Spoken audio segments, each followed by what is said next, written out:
Good morning from Nepal. It's me Harendra Bisht.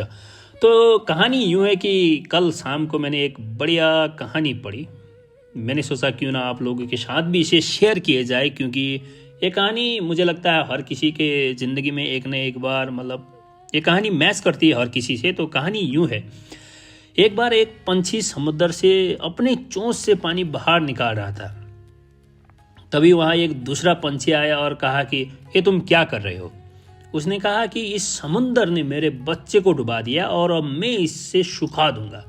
दूसरा पंछी हंसा और बोला, अरे यार, तुम भला इस समुंदर को कैसे सुखा पाओगे?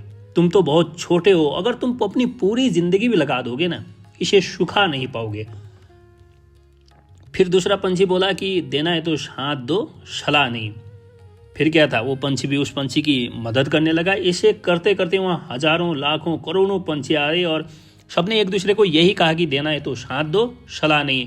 तो सारे पंछी मिलकर उस समुद्र को सुखाने लगे, समुद्र का पानी बाहर निकालने लगे अपने चोंच से। तो ये देखकर भगवान विष्णु जी का जो वाहन है गरुड़ जी, वो भी वहाँ जाने लगे। तभी भगवान विष्णु जी ने कहा कि तुम कहाँ जा रहे हो? तो गरुड़ जी ने भगवान विष्णु जी से नम्रता से कहा कि पूरी कहानी बताई और कहा कि मैं उन लोगों की मदद करने जा रहा हूँ। तो भगवान विष्णु जी ने कहा कि अगर तुम वहाँ चले जाओगे तो मेरा काम कौन करेगा? मेरा काम तो रुक जाएगा।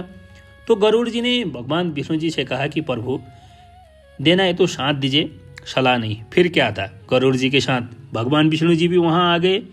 जैसे भगवान विष्णु जी वहाँ आए तो समुद्र देव डर के पीछे हट गए। समुद्र देव ने उस पंछी के बच्चे को वापस लौटा दिया। तो इस कहानी का निष्कर्ष ये है कि जीवन में सिर्फ सलाह नहीं बल्कि साथ भी देना जरूरी है, क्योंकि एकता में बहुत बल होता है। इसलिए अपने आसपास ऐसे लोगों को रखो, ऐसे दोस्तों को रखो जो तुम्हें बुरे वक्त में साथ दे, सिर्फ सलाह नहीं। याद रखना हमेशा।